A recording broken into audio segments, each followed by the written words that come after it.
Сәлем достар, сіздермен әлем ғажайыптар арнасы. Достар, әлемде сан мыңдаған жануарлар бар, ал ендеше солардың 10 жануарға тоқталып кетейік. Әлемдегі ең кішкентай құс калибри, көлемі 5 сантиметрден аспайды, салмағы 1,8 грамм. Ең үлкен құс африкалық түйеқұс, олар 2,7 метрге дейін жетеді, 175 килограммға дейін салмақ жинайды.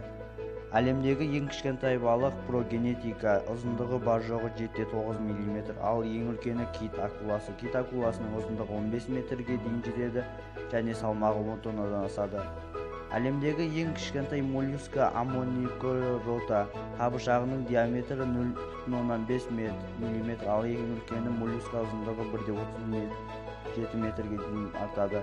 Ең кішкентай жылан сыпноп 6 сантиметрден аспайды ұзындығы. Жыланның ең үлкен анаконда.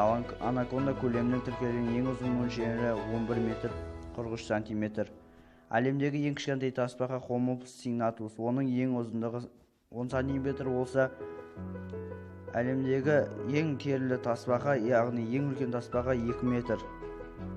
Ең кішкентай қолтырауын ергежейлі қолтырауын ұзындығы 19 сантиметр. Ал ең үлкен қолтырауынға келетін болсақ, ол теңіз қолтырауыны 5-48 метр болып табылады.